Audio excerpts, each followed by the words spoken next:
जय माता की मित्रों, आज बात करते हैं गुरुदेव अगर आपके अष्टम स्थान में हो तो भावानुसार विद्वानों ने क्या लिखा है। फिक्स नहीं है, बहुत से विद्वानों ने गलत लिखा है, कुछ विद्वानों ने सही लिखा है। हम आपको जीवनाथ जी की बात बताते हैं कि जीवनाथ जी लिख के गए हैं कि अष्टम स्थान में अगर गुरुदेव आपके विराजित हो तो पिता के घर में नहीं रहता, चिरंजीवी होता है, यानी लंबी उम्र होती है, लेकिन कोई न कोई रोग शरीर में बना रहता है। कुल परंपरा से परिपाटी को मानने वाला होता है, स्थिरमति मतलब स्थिर बुद्धि का होता है, शरीर भी सुंदर होता है और मोक्ष को प्राप्त होता है। मतलब देहांत होने के बाद में विष्णु भगवान या ब्रह्म तत्व के थोड़ा नजदीक उसको सायुज्य प्राप्त होता है। सुंदर शरीर होना और चिरंजीवी होना, मनुष्य सदैव रोगी हो तो सुंदर शरीर कैसा होगा। रोग एक ऐसी चीज है कि पुस्तकों में जो लिखा गया है कि कोई न कोई रोग लगा रहता है, तो सुंदर शरीर होना और रोगी होना ये दोनों चल सकता है। कुछ ऐसी बीमारियां होती उसमें आपके शरीर के ऊपर कुछ इफेक्ट नहीं आता, बहुत बाद में, एक उम्र के बाद में थोड़ा बहुत कोई इफेक्ट आता है, लेकिन शारीरिक बनावट में उसका कोई विशेष इफेक्ट आपको बहुत ज़्यादा प्रौढ़ावस्था होने के बाद में ही आता है। तो वैसा कुछ हो सकता है, क्योंकि प्रौढ़ावस्था में आदमी सुंदर हो नहीं हो कोई मायना नहीं रखता है। जब आदमी की उम्र पूरी होती है वो तो उसके शरीर जीर्ण शीर्ण अवस्था में होता ही है, तो वहाँ पे सुंदरता और असुंदरता कोई मीनिंग नहीं रखती है फिर। और स्थिरमति होता है, ये एक बहुत अच्छी बात है।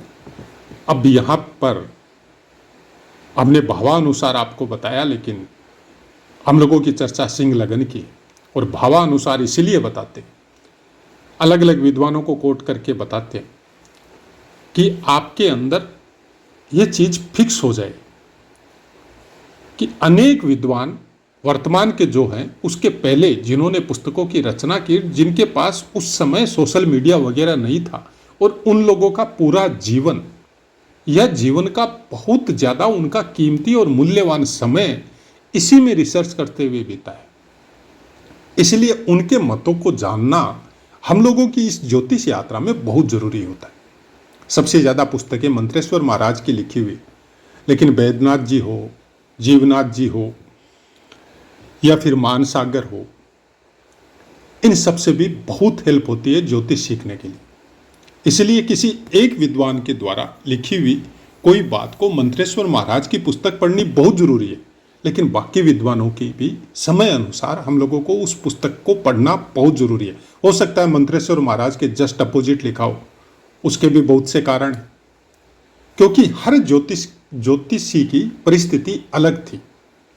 मंत्रेश्वर महाराज जिस काल में हुए थे वो काल बहुत पहले था, उसके बाद में बहुत कुछ परिवर्तन आया है। लेकिन उसके बाद के जो विद्वान हुए वो किस काल में हुए, कहाँ पे उनकी परिस्थिति थी, कहाँ पे उनका जन्म हुआ, कहाँ पे उन्होंने ज्योतिष की रचना की, और उस क्षेत्र के हिसाब से उस ग्रह का इफेक्ट वहाँ पर किस तरह से आया, इसलिए उन्होंने उस तरह की रचना की। तो उन सबको भी मानना बहुत जरूरी है, क्योंकि आपको अनेक तरह के फल प्राप्त होने में अलग अलग विद्वानों के कोट जब आप पढ़ते हैं, उनकी पुस्तकें पढ़ते हैं, तो दिमाग में बहुत कुछ क्लियर होता है। किसी ने किसी के बारे में कोई अपोजिट फल नहीं लिखा है, केवल स्थान का इफेक्ट उस ग्रह के अनुसार होता है। किसी ग्रह की रश्मियां बहुत ज़्यादा एक स्थान पे आ रही है, लेकिन किसी ग्रह की रश्मि बहुत कम उस स्थान पे जा रही है, तो उसके अनुसार उन फलों में चेंजेस आएगी, उसको आप रोक नहीं सकते। तो जब अनेक तरह की पुस्तकों का अध्ययन करने के बाद में जब बहुत कुछ समझ में आता है, अब जाहिर सी बात है कि आपके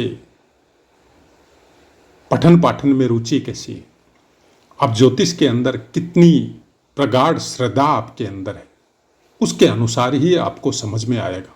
नहीं तो आना बहुत मुश्किल है। केवल ऊपरा ऊपरी पढ़ के हम लोग सोचे कि प्रिडिक्शन कर ले तो ये संभव नहीं है। सिंह लगन के अनुसार गुरुदेव आपके पंचमेश और अष्टमेश होते हैं, और जब अष्टम में ही विराजित हो तो कोई विशेष अच्छा या कोई विशेष बुरा फल गुरुदेव का नहीं आता।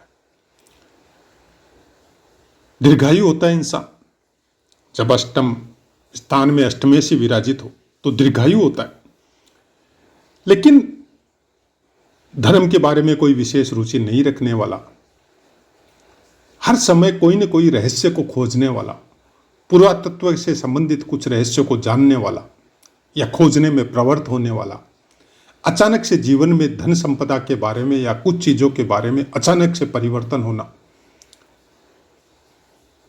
अब कई चीजों को वो फॉलो नहीं करेगा, नियमों को। जैसे सुबह जल्दी उठना है तो ऐसे इंसान जल्दी नहीं उठते, ऐसे इंसान जल्दी सोते भी नहीं है। इनका दिमाग एनी टाइम बिजी रहता है। अगर नेगेटिविटी ज्यादा आ गई तो फिर इनको संभालना मुश्किल होता है, और अगर पॉजिटिविटी से ओतप्रोत है तो फिर उन रहस्यों को वो खोज के एक दिन ऐसा नाम करता है कि सोच भी नहीं सकता। पढ़ने में बहुत एडवांस होता है, लेकिन सामाजिक रीति रिवाजों में कोई हिस्सा नहीं लेता। अकेले रहने की प्रवृत्ति होती है।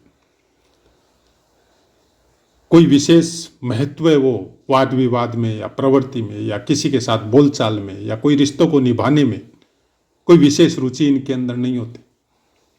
गुरु बहुत बलवान है तो ईश्वर की आराधना, मंत्र तंत्र में ध्यान, ज्योतिष विद्या में अपना जीवन बिताना या उनके रहस्यों को खोजना, ऐसा इंसान लगातार लगा रहता है। पंचमेश अगर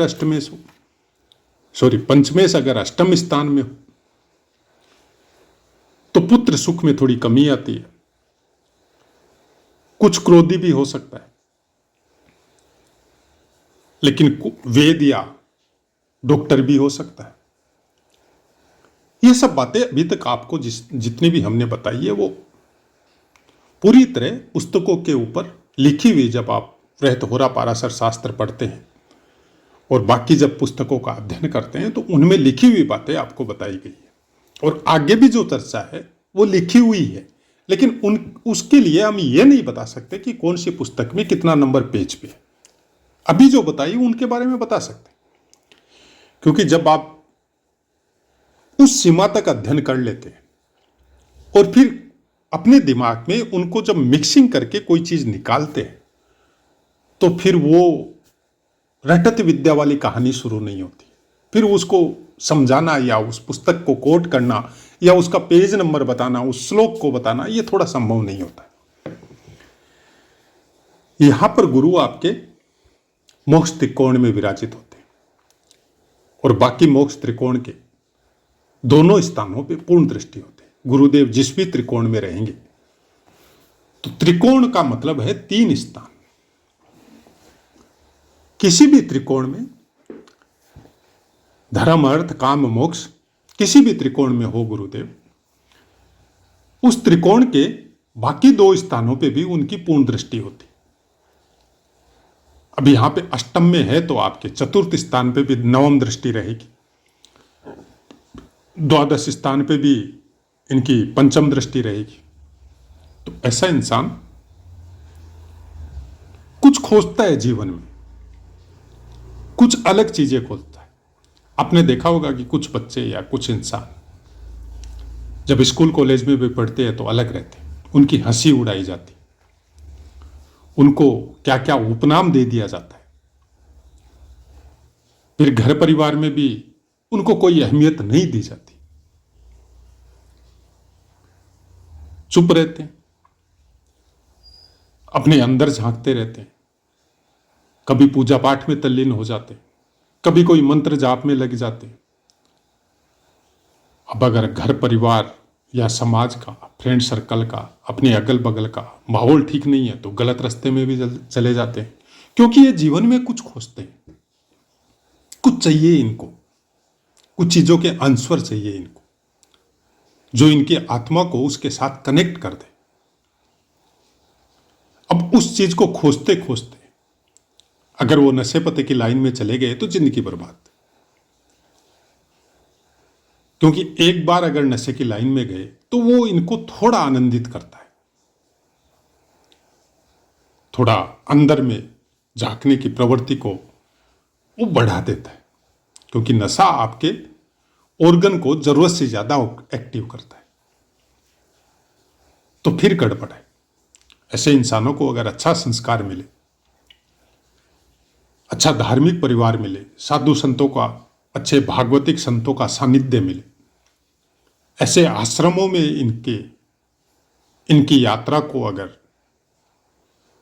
लगा दिया जाए, जैसे कोई कुल गुरु है और आपका बहुत अच्छा संत है, तो उसका सानिध्य अगर इनको मिल जाए तो फिर ये उस लाइन में लग जाएंगे, कुछ खोजने लग जाएंगे, कुछ शास्त्रों में, ज्योतिष में, तंत्र मंत्र में, कुछ ऐसी चीजों का रहस्य से संबंधित उद्घाटन करना या उसके विषय में जानना। अब इनको अगर स्टडी लाइन में लगा दिया जाए तो रिसर्च के मामले में अच्छे अच्छे कॉन्सेप्ट जो किसी के समझ में नहीं आ रहा है, इनको बहुत जल्दी समझ में आता है, क्योंकि भूलना नहीं है, ये पंचमेश भी है। तो ज्ञान इनको बाय बर्थ मिला है और अष्टम स्थान ज्ञान का अथाह भंडार है। अष्टम स्थान की जागृति के बगैर आप ये नहीं समझ सकते कि ये जीव कहां से आया और कहां जाएगा। जब तक आपके अष्टम स्थान की जागृति नहीं हुई है, उसके ऊपर किसी ग्रह की दृष्टि आई नहीं है या वहां पे कोई प्लेस नहीं है और पारिवारिक संस्कार धार्मिक नहीं है, तो फिर उसको समझना बहुत मुश्किल है कि यह बच्चा करेगा क्या जीवन में। ऐसी एक दो कुंडलियों को देखने का हमारा भी आप सौभाग्य समझ लो। चाहे एक ऐसा ही बच्चा जिसके अष्टम में नहीं था, चतुर्थ स्थान में था, शायद चतुर्थ स्थान में गुरुदेव था, बाकी ग्रह भी ठीक ठाक थे, इतने खराब नहीं थे, लेकिन बच्चा अलोन रहता था क्योंकि गुरु उसका वर्गोत्तमी था, पढ़ाई में बहुत अव्वल था, अच्छे मार्क्स आते थे, परिवार का माहौल भी धार्मिक था, माता बहुत धार्मिक थी उनकी, पिता तो सर्विस के लिए ज्यादातर घर से बाहर ही रहते थे। धीरे धीरे वो बच्चा हायर एजुकेशन में फिर इस तरह से बड़ी एमएनसीज या बड़ी गवर्नमेंट रिसर्च लैब वगैरह में वो आगे चल के सक्सेस हुआ कि वो ऐसी ऐसी रिसर्च उसके नाम से हो गई। हालांकि उतनी बड़ी रिसर्च नहीं है कि वो वर्ल्ड वाइड फेमस हो, लेकिन आज वो अपने डिपार्टमेंट का अध्यक्ष है।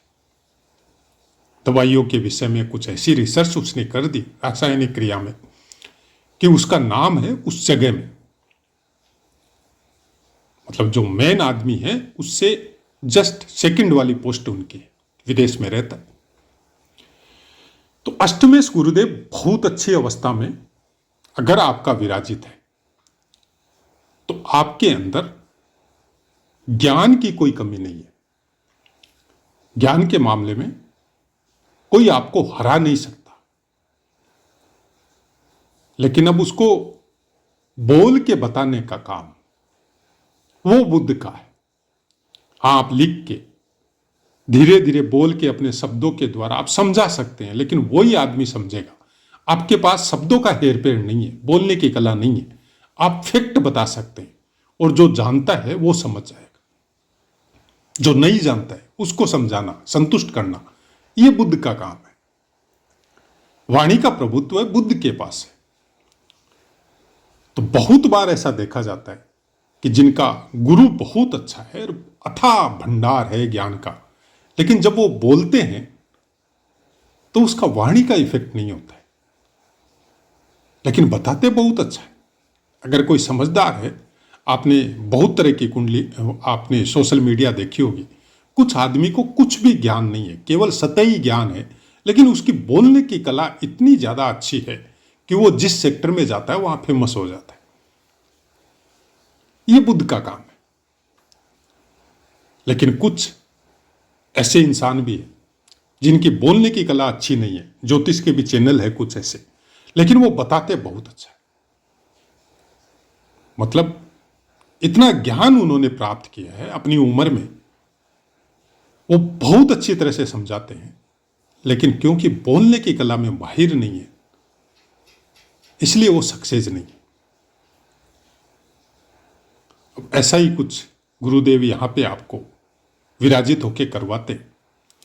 ऐसा इंसान अगर ज्योतिष के सेक्टर में जाए, अगर आप रहस्य से संबंधित कुछ ज्ञान में जाए, कुछ ऐसी एजुकेशन में जाए जिनमें आपको प्रोजेक्ट मिले कि आपको ये काम करना है और 3 महीने यहीं रहना है या 1 साल यहीं रहना है, आप जानो, आपकी ये रिसर्च जाने, आपका काम जाने, तो ये ऐसा माहौल अलोन रहने वाला और अपनी रिसर्च में लगने वाला इनको बहुत पसंद आता है। इनको कोई मतलब नहीं है किसी परिवार से, किसी और चीज़ से। इनको अपने, जैसे अगर ज्योतिष की लाइन में लग गए तो आपको यकीन नहीं आएगा, ऐसे आदमी 10-10, 15-15 दिन तक एक ही रूम में बिजी हो जाते हैं, एक ही कुंडली को लेके या पुस्तकों को लेके।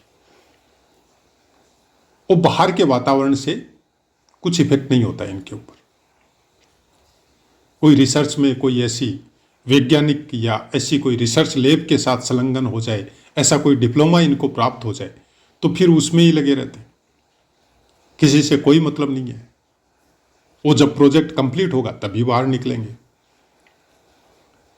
और सबसे बड़ी खास बात है कि इन्होंने कुछ अचीव भी कर लिया ना, तो इनके चेहरे से जाहिर नहीं होगा कि जैसे बहुत खुशी हुई हो, नहीं।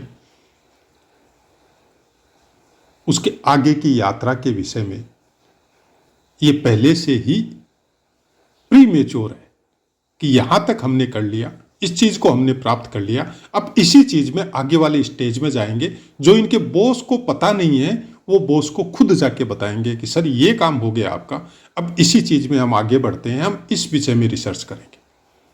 ऐसा कुछ ज्ञान इन लोगों के अंदर होता है। तो आशा है मित्रों पाठ समझ में आया होगा। अब अपनी वाणी को विराम देते, आपसे आज्ञा लेते। जय माता।